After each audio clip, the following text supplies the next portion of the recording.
Ya, Assalamualaikum warahmatullahi wabarakatuh. Bersama saya Tantina. Hari ini kita akan belajar tentang manajemen keuangan, yaitu bab 4 terkait dengan perencanaan keuangan jangka panjang. Jadi di sini terkait dengan perencanaan keuangan jangka panjang itu menjelaskan tentang cara mencapai tujuan keuangan. Jadi rencana ini berisi tentang pernyataan apa yang dilakukan perusahaan di masa yang akan datang.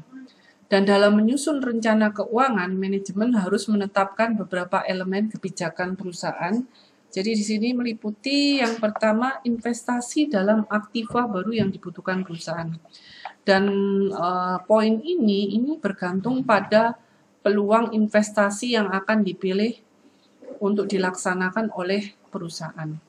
Dan terkait dengan keputusan penganggaran modal atau capital budgeting decision. Kemudian yang kedua terkait dengan tingkat leverage keuangan yang akan dilaksanakan oleh perusahaan. Tingkat leverage ini itu menentukan berapa dana yang harus dipinjam untuk mendanai investasi dalam aktiva tetap dan terkait dengan struktur modal perusahaan. Kemudian yang ketiga itu adalah jumlah kas yang diperlukan untuk membayar pemegang saham. Hal ini terkait dengan dividen yang dibagikan oleh perusahaan. Kemudian yang keempat, itu adalah terkait dengan jumlah likuiditas dan modal kerja yang dibutuhkan untuk menjamin kelangsungan operasi perusahaan. Jadi hal ini terkait dengan keputusan modal kerja perusahaan. Dan keempat keputusan ini secara langsung itu akan mempengaruhi apa? Yang pertama itu adalah mempengaruhi profitabilitas atau apa dari perusahaan. Kemudian kebutuhan pendanaan dari luar perusahaan. Dan yang terakhir itu peluang pertumbuhan perusahaan di masa yang akan datang. Dan untuk perencanaan keuangan ini itu akan memaksa perusahaan untuk berpikir tentang tujuan yang dinyatakan secara eksplisit dalam bentuk pertumbuhan perusahaan pada berbagai bidang. Jadi di sini contohnya adalah terkait dengan pertumbuhan penjualan misalnya. Di sini tiap tahun sebesar 10% terdapat hubungan langsung antara pertumbuhan yang dapat dicapai suatu perusahaan dan kebijakan perusahaan. Dan pertumbuhan ini adalah sebagai konsekuensi dari pengambilan keputusan yang baik. Tetapi di sini bukan merupakan tujuan akhir perusahaan. Kemudian terkait dengan dimensi perencanaan keuangan. Kalau kita berbicara dimensi itu pasti akan membicarakan dua hal. Yang pertama itu adalah planning horizon dan aggregation. Planning horizon itu adalah merupakan dimensi pertama yang harus ditetapkan oleh pihak manajemen dalam proses perencanaan. Jadi seperti apa manajemen perusahaan untuk menentukan masa yang akan datang, apakah dia menginvestasikan dalam bentuk jangka pendek maupun jangka panjang. Kemudian yang kedua itu terkait dengan aggregation, yaitu agregat ya. Di sini terkait dengan usulan investasi yang lebih kecil dari unit-unit operasi perusahaan yang dijumlahkan menjadi satu proyek yang besar.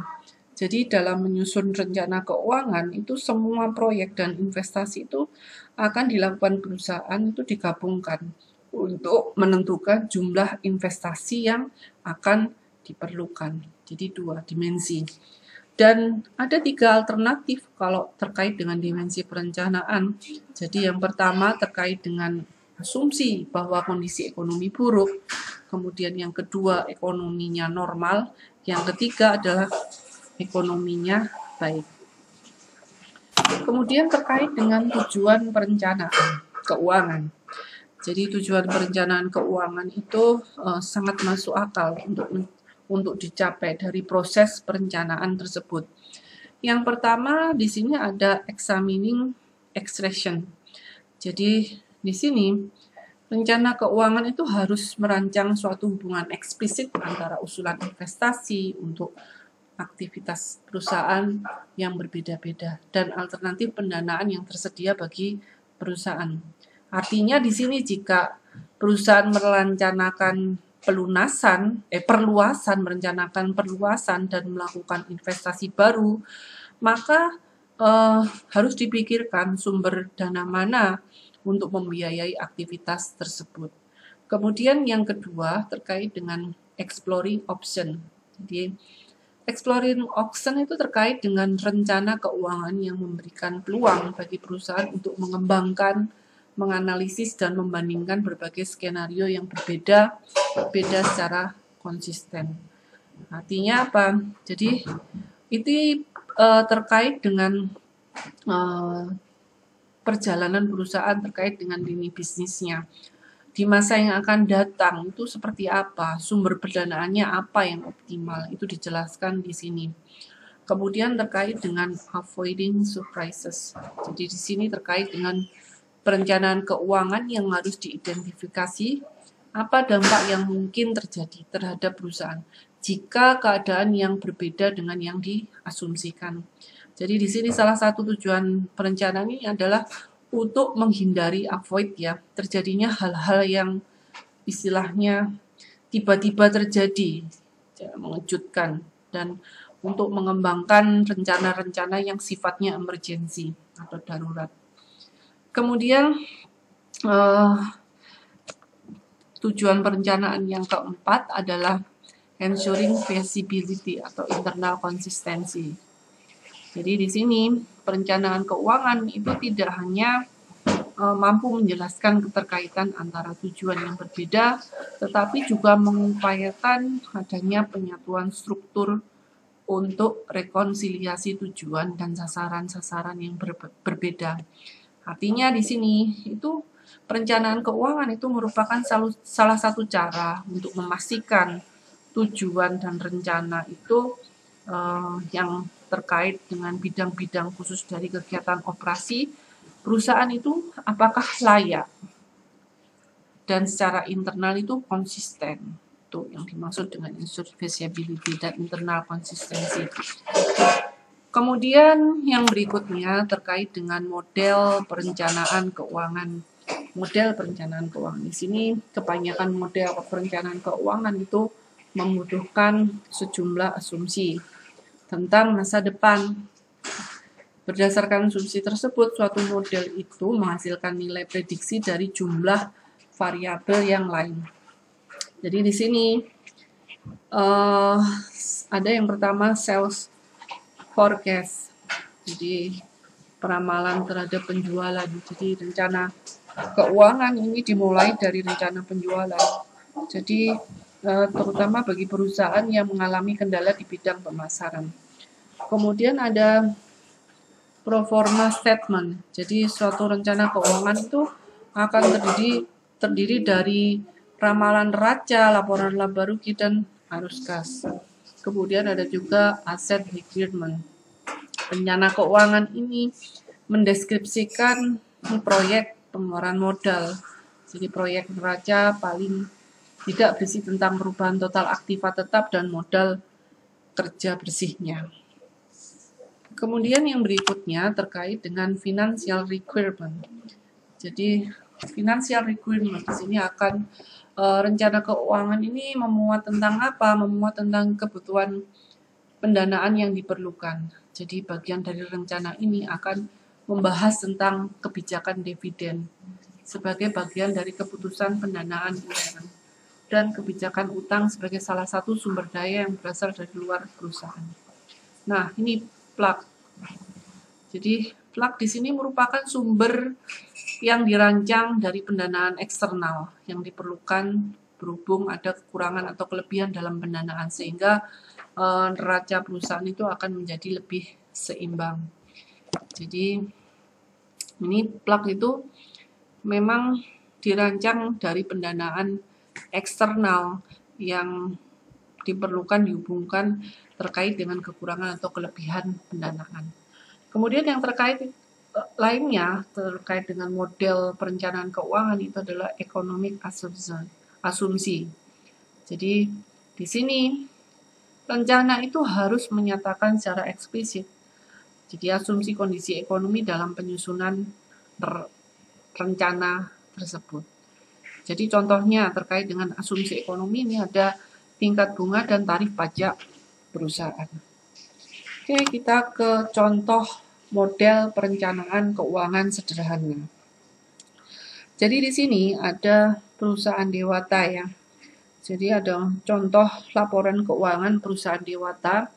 Jadi perusahaan Dewata di sini ada laporan keuangannya dari laporan laba rugi dan neracanya, di mana posisi laba bersihnya adalah 200, kemudian posisi neracanya adalah 500.000. Nah, di sini terkait dengan perusahaan Dewata, anggap saja ada asumsi bahwa ada peningkatan penjualan sebesar 20% atau naik dari 1 juta ini menjadi 1.200.000.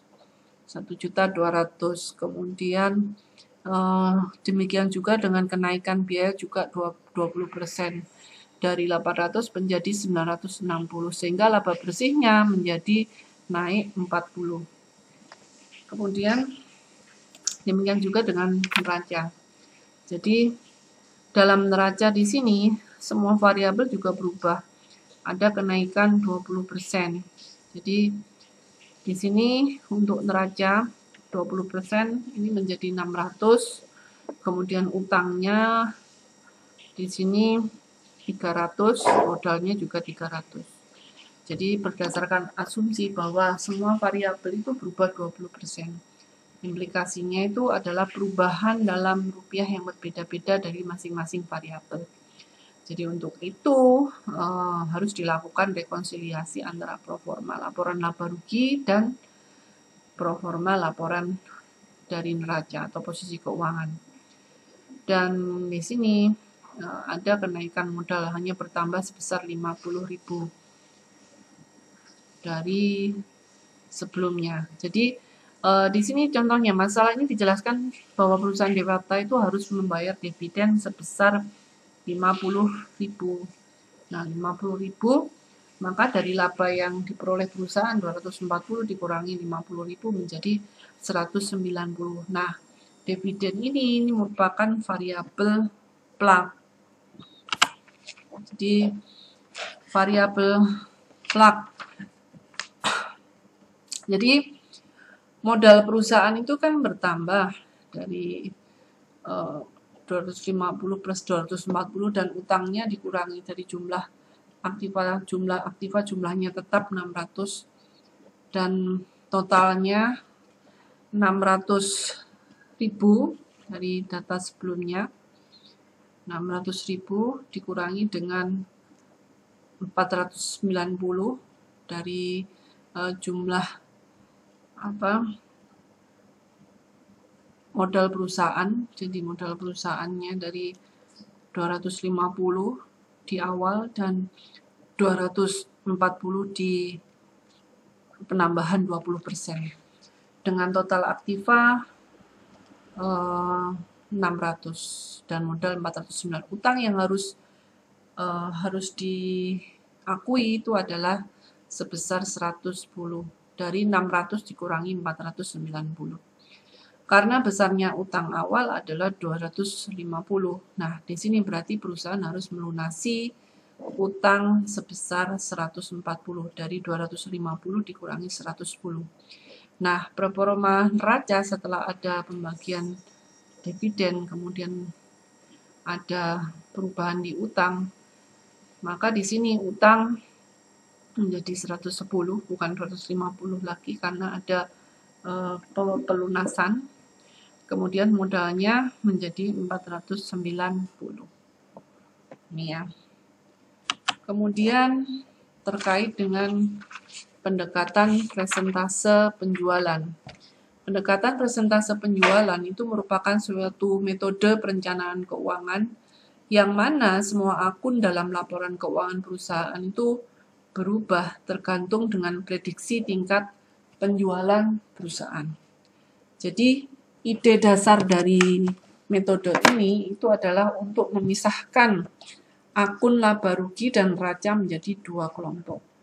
Jadi yang pertama yaitu akun yang berubah secara langsung terkait dengan perubahan penjualan Dan yang kedua itu adalah akun yang tidak secara langsung terkait dengan perubahan penjualan. Dan berdasarkan forecast dari sales, maka ditentukan berapa jumlah dana yang diperlukan untuk mendukung tingkat penjualan tersebut. Nah, ini ada contohnya.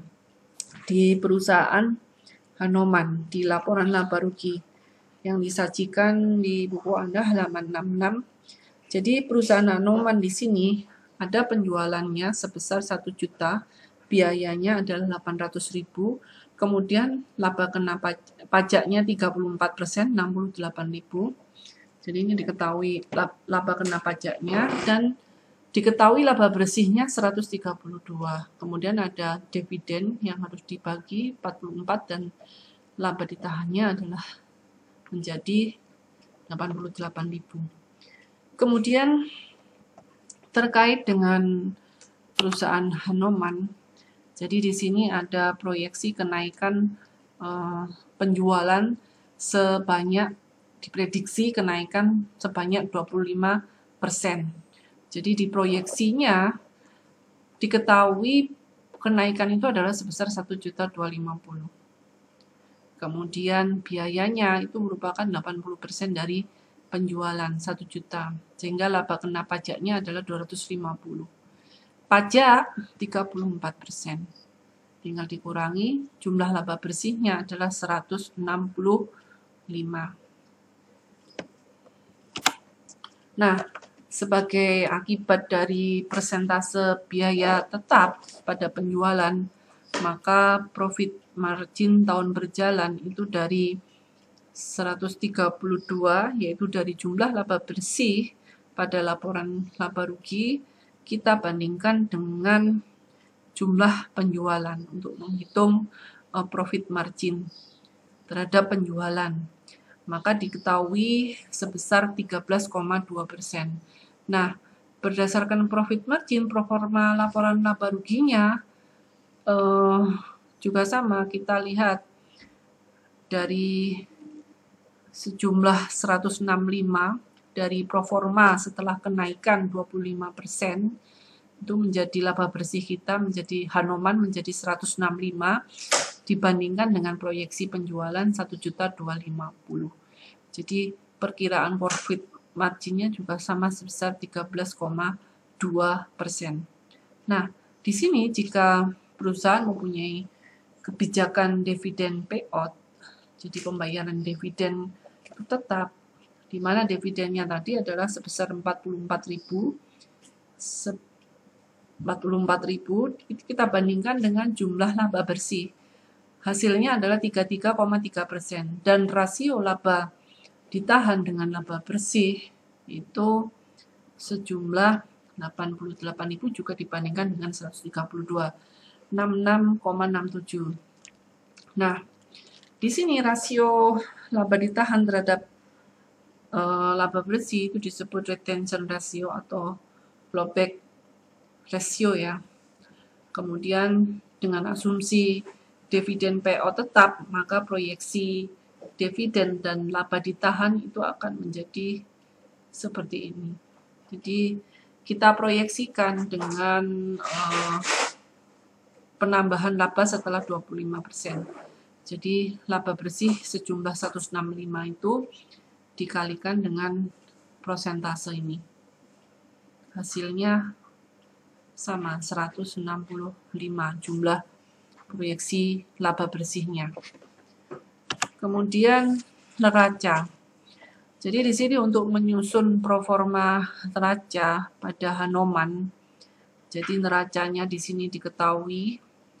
Jadi di sini adalah kasnya adalah sebesar 160. Ini prosentasenya 16, piutangnya ini 440, prosentasenya 44, sampai di sini total aktifanya adalah 3 juta dengan jumlah prosentase 300%. Kemudian sisi pasifa di sini utang dagang itu adalah 300.000, prosentase penjualan adalah 30%. Nah, di sini NA itu atau not applicable itu artinya beberapa akun tidak berubah dengan adanya penjualan. Ini contohnya ada utang wesel, utang jangka panjang, kemudian saham biasa. Jadi terkait dengan hal ini, jadi di sini ada rasio antara total aktiva terhadap penjualan yang dinamakan dengan capital intensity ratio. Jadi di sini menunjukkan jumlah aktiva yang dibutuhkan untuk menghasilkan setiap Rp1 penjualan. Jadi artinya di sini semakin tinggi rasio, jadi semakin tinggi rasio atau persentase, maka semakin padat modal perusahaan tersebut. Jadi artinya di sini perlu diingat ya, untuk capital intensity ratio atau rasio total aktiva terhadap penjualan itu merupakan kebalikan dari aset turnover ratio. Jadi di sini pada sisi utang dagang itu berubah dengan adanya penjualan. Itu alasannya, jadi ketika perusahaan itu memesan, jadi utang dagang ini berubah ya. Alasannya ketika perusahaan memesan banyak barang, lebih banyak karena penjualannya meningkat, maka utang juga akan secara spontan juga akan mengalami perubahan atau perubahan penjualan. Sedangkan utang jangka panjang di sini not applicable atau tidak berubah dengan penjualan.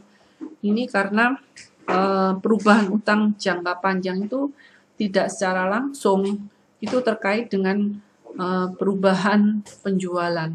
Demikian juga dengan akun lain yang sifatnya di sini NA. Nah, setelah kita tahu neraca dari Hanomag ini ada persentase penjualan, nah kita susun proforma neraca perusahaan Hanomag. Jadi dengan menggunakan persentase untuk menentukan jumlah masing-masing berdasarkan jumlah proyeksi yang ditentukan.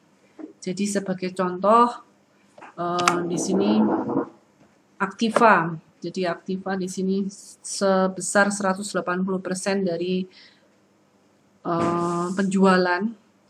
Maka di sini ada perubahan. Jadi ada perubahan di sini, ada perubahan untuk aktiva tetap itu. Jadi 180% dikalikan dengan jumlah aktiva yang sebelumnya 1.250.000. Maka hasilnya di sini perubahannya adalah 2.250.000. Jadi di sini ada kenaikan sebesar 450 dalam bentuk mesin dan peralatan. Demikian juga dengan akun-akun yang lain yang mengalami kenaikan kecuali akun-akun yang tidak ada perubahan secara langsung atau NA. Dan terkait dengan total aktiva pada performa neraca, jadi performa neraca itu kenaikan sebesar 300% di sini. Jadi performa neraca itu mengalami kenaikan 300%. Itu dikalikan dengan 1.250.000 dikalikan dengan 1.250.000 itu hasilnya adalah 3 juta. Jadi ada kenaikan selisih sebesar 750.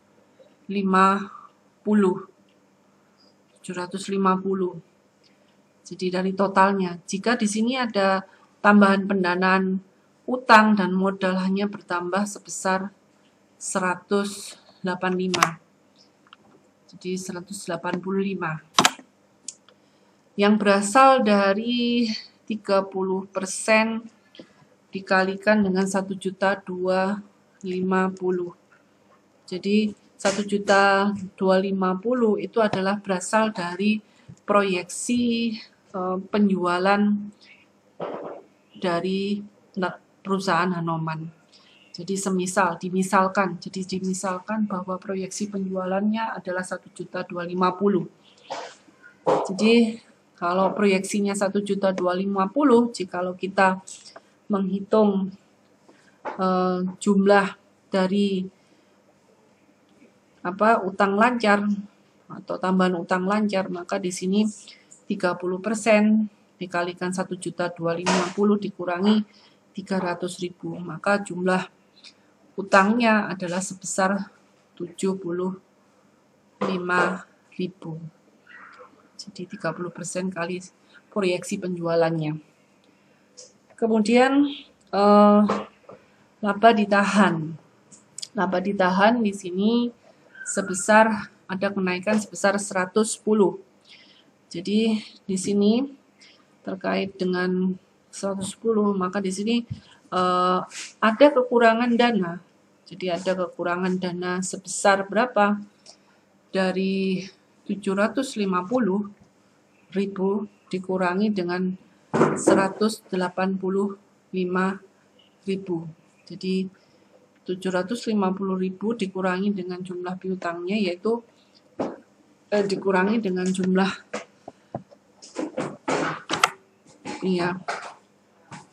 prosentasenya. Jadi ada 750.000 dikurangi 185.000. Jadi ada kekurangan sebesar 565.000. 565.000 di sini kekurangan itu merupakan jumlah kebutuhan dana yang berasal dari luar perusahaan. Jadi kita mengambil dana tersebut dari luar perusahaan. Kemudian selanjutnya kesimpulannya. Jadi di sini, jika perusahaan itu membutuhkan dana sebesar 565.000, jadi membutuhkan dana sebesar 560.000, maka perusahaan memiliki 3 kemungkinan yang bisa diambil. Jadi yang pertama itu melalui pinjaman jangka pendek, yang kedua melalui pinjaman jangka panjang, atau penerbitan saham baru. Itu yang harus dilakukan perusahaan terkait dengan kekurangan tadi. Kemudian ini terkait dengan ini adalah adanya plug ya. Jadi contohnya di sini adalah variabel plug. Jadi sudah saya jelaskan variabel plug, bahwa variabel plug itu merupakan sumber yang dirancang dari pendanaan eksternal yang diperlukan karena terkait kekurangan atau kelebihan dalam suatu pendanaan. Jadi dari mana jumlah kekurangan dana tersebut? Kekurangan dana tersebut berasal dari jumlah utang lancar. Utang lancar itu terkait dengan utang wesel ya, utang wesel yang sifatnya jangka pendek di sini ya. Kecuali utang dagang ditambah dengan utang jangka panjangnya, maka bisa kita ketahui mana jumlah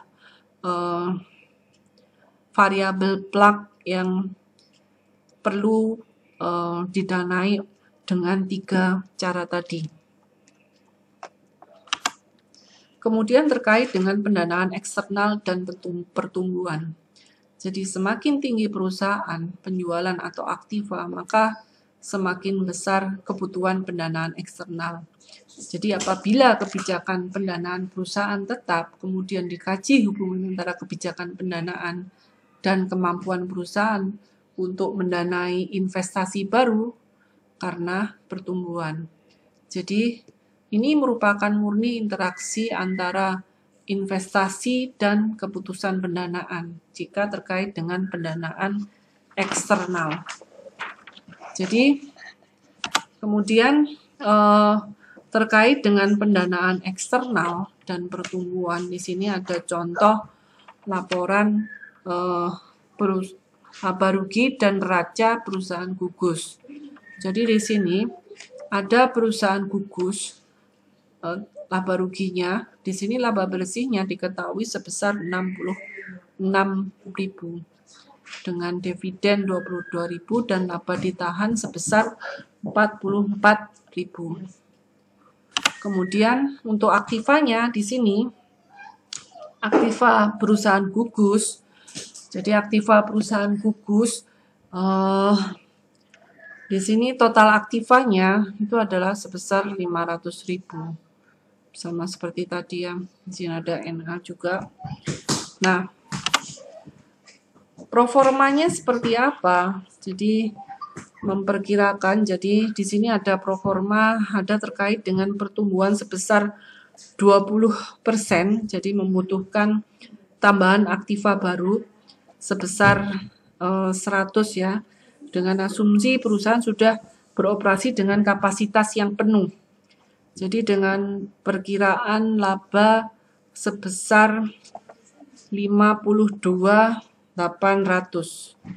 Dengan perkiraan laba sebesar 52.800. Jadi di sini dengan kebutuhan dana eksternal, eksternalnya sebesar 100.000 itu dari total sebelumnya ya. Jadi laba jumlah dari aktiva dari proforma ya. Jadi kita lihat di sini untuk gugus proformanya adalah 600.000 dibandingkan dengan neraca pada perusahaan proforma, selisihnya 100.000 dikurangi dengan perkiraan laba ditahannya yaitu 52.800. Oh ya. Kemudian oleh karena itu di sini, jadi di sini ada rasio utang terhadap modal.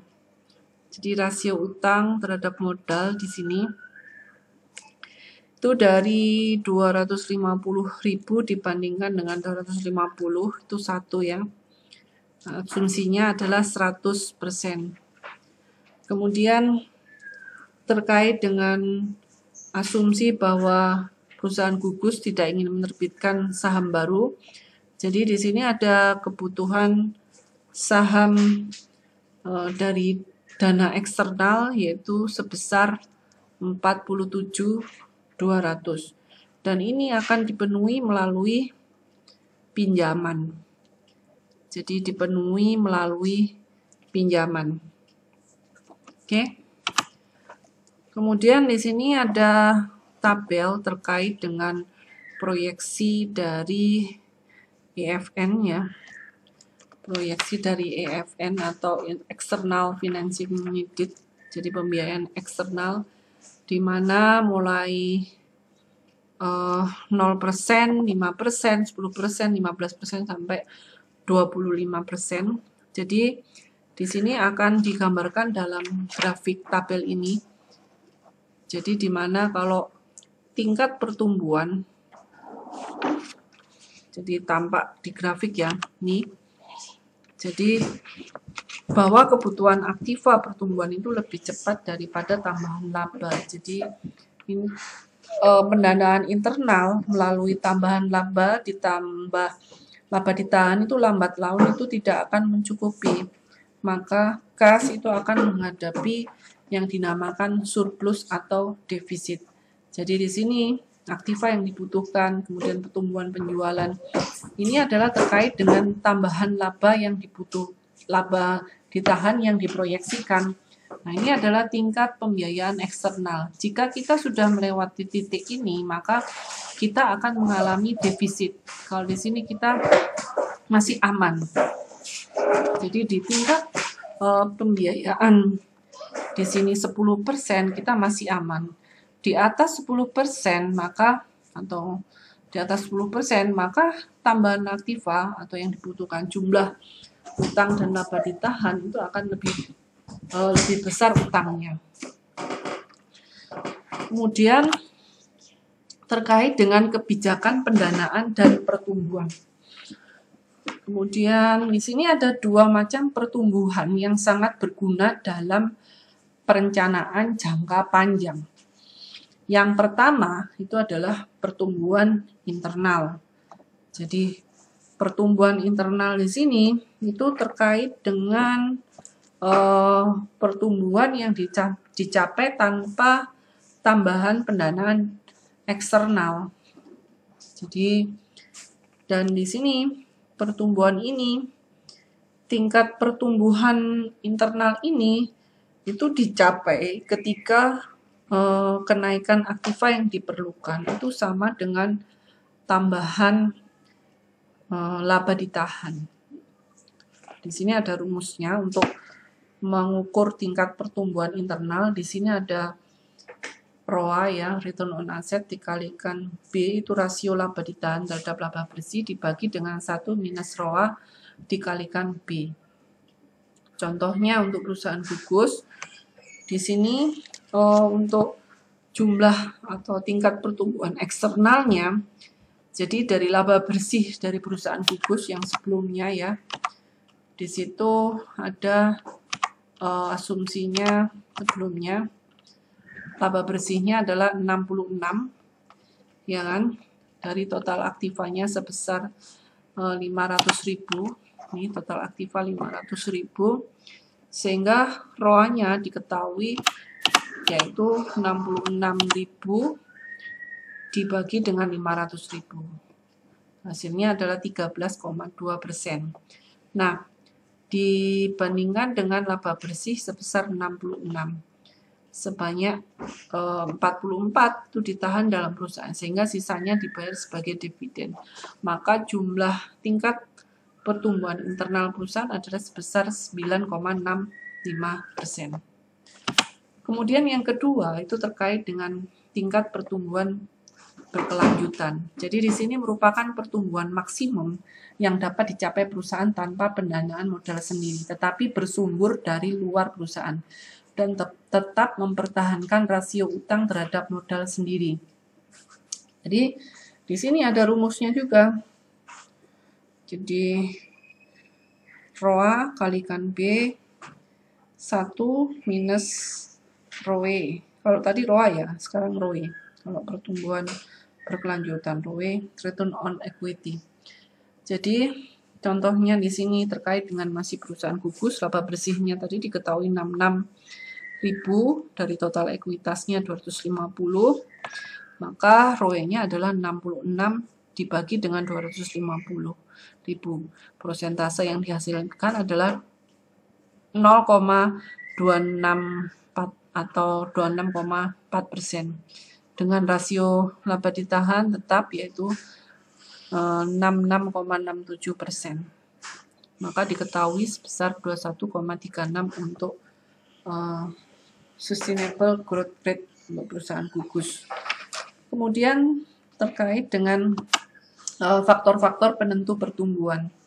Jadi seperti yang dijelaskan sebelumnya, terkait dengan ROE atau return on equity itu merupakan komponen penting dalam menentukan tingkat pertumbuhan berkelanjutan. Rumusnya seperti yang sudah disebutkan sebelumnya untuk ROE ya, itu merupakan profit margin dikalikan dengan total asset turnover dikalikan dengan equity multiplier. Dan di sini kemampuan perusahaan untuk tumbuh berkelanjutan itu ditentukan oleh 4 faktor.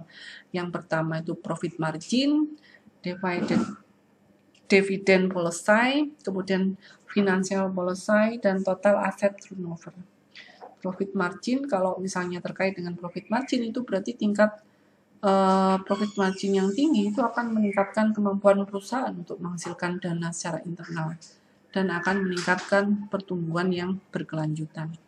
Kemudian dividend policy itu semakin rendah persentase laba bersih yang dibayarkan sebagai dividen, maka rasio laba ditahan dan ada peningkatan pertumbuhan berkelanjutan perusahaan. Terkait dengan financial policy, di sini adalah terkait dengan kebijakan rasio utang dengan modal. Jadi semakin tinggi rasio utang dengan modal, maka akan meningkatkan financial leverage perusahaan. Karena ada tambahan pendanaan dari utang dan ada penambahan, maka tingkat pertumbuhan berkelanjutan perusahaan juga akan meningkat.